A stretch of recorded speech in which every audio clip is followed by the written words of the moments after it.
You can go ahead with questions for Coach Otzelberger, Milan, Momcilovic, and Joshua Jefferson. And we do have a microphone for questions, so just raise your hand. I'll hand the microphone out. Yep. I'll go to TJ first. Back and forth game, high energy, your takeaways, and then do you have any kind of immediate update on the status of Tame and what he injured? Yeah, first, as far as the game, we knew coming in it was going to be a highly physical game. Felt like at halftime we really needed to lock in and generate more turnovers off our defense. We were able to do that right away to start the second half, which I think changed the momentum of the game in our favor. And then did it again late on the offensive glass. We had some big offensive rebounds. For us to have 17 offensive rebounds against a team with their physicality, we knew we'd have to work really hard. So I think those two areas allowed us to get the possessions we needed to be successful. I thought those were the margins that were really important for us. In regards to Lipsy, we're still evaluating. Training staff, medical staff just told us it's going to be a day-to-day lower body extremity, so I don't have great detail on it. We haven't had time to really, truly evaluate him over time. So we'll get back to the hotel, check him out, and see what that means. Yeah, TJ, curious if you could speak to Milan's growth, and his ability to impact the game, both making shots but also just across the floor. I felt like he made a huge impact today. Milan is a tremendous worker. He has great habits.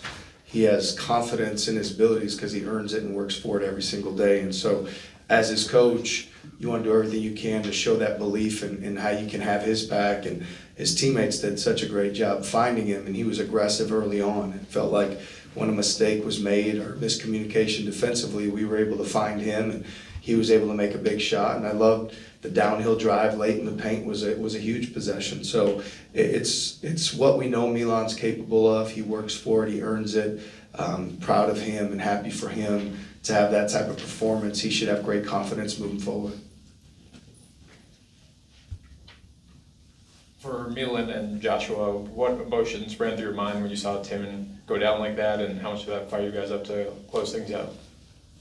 Man, that's our guy. I mean, he runs the team, so obviously it's disappointing to see him go down, but we have the next player step up mentality.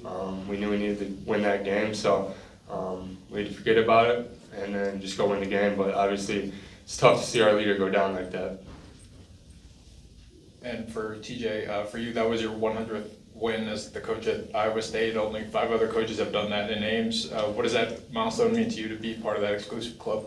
Yeah, it's a credit to the guys that we've been fortunate enough to coach and their commitment to what we do every single day. So proud of our guys for that, and we'll get focused and do everything we can to get ready for our game tomorrow and keep our focus on that. For Joshua, your hometown, was that a scenario maybe you had played out on the playground or growing up hitting 2 free throws to win a game for your team, a big game for your team? Yeah, I mean, love playing in Vegas and then just love stepping up there to make free throws at the end of the game. Last year, proved myself being able to be clutch in those situations. So whenever that situation comes up, I'm confident going up there to knock them down. Milan, I was curious, who is your favorite shooter of all time? That's a tough question. I would just go Steph Curry. He's the best in the world, and the way he moves without the ball is pretty cool. When you're out there, you kind of remind me of a little kid, like playing on the playground. You just look like you're having so much fun. When you're bombing from deep, is that what you feel, or are you really locked in, focused? Yeah, I think that was a big emphasis this year. Just go out and have fun. Play with joy and just play with emotions, and then good things will happen when I'm out there. For Coach, in the press conference this morning, Coach McDermott made it sound like you guys are very tight. I was curious, how close are you and what's it going to be like to face them at 11 a.m.? Yeah, I'm extremely fortunate knowing Coach McDermott since I was in high school, and he's someone that means a lot to me. He's done a lot for me. He gave me my first opportunity that I knew that I hadn't earned or didn't deserve at Iowa State in 2006, and had he not done that, I probably wouldn't be sitting here today. So it's with a tremendous sense of thankfulness and gratitude and appreciation I have for Coach Mack and all he's done for me. And it's one of those games you don't really look forward to playing friends to that extent, because I like to see them be successful. except for tomorrow. Blake Buchanan also had a great game, difference maker, he had foul trouble. What would you say he means to this team, if you can define that?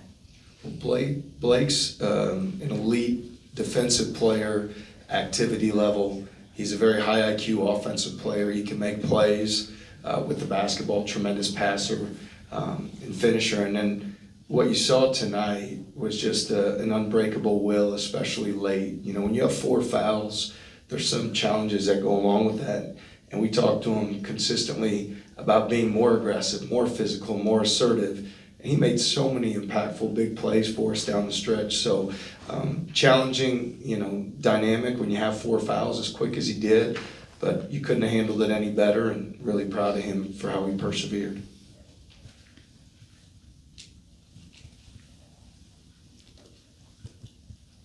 TJ, you fouled their starting point guard out with a little more than 5 minutes left. How much confidence does that give you, just knowing they're not gonna have their go-to guy to set something up for the rest of the game? Yeah, I mean, Darling does a tremendous job organizing their team. He's gritty, he's tough. You can tell he's very coachable. He's an arm of the coaching staff. And so that was an impactful play for sure when he got his 5th and went to the bench. It just created a little bit more disorganization and allowed us ability to, you know, create more pressure or generate more turnovers or challenge shots. So a lot of respect for Darling. He's going to have a great season, and it certainly impacted the game when he went out. Last question.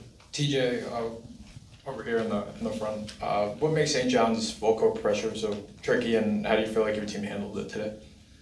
Yeah, I mean, initially, the pressure, probably we didn't handle it great. I think, you know, with Coach Patino's teams over the time that he's done this, they're known for that pressure. They're known for, you know, trying to break your spirit over the course of 40 minutes. And we were fortunate early, it kind of put us on our heels, and we had some turnovers we'd like to have back.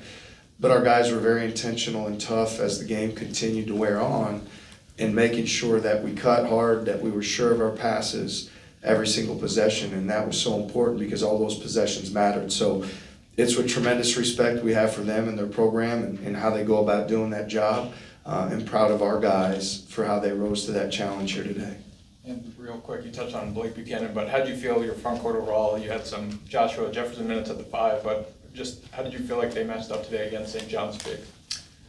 I mean, we won the game, and we out-rebounded them, and I felt like we were the more physical team on the interior, and those are huge credits to all of our guys.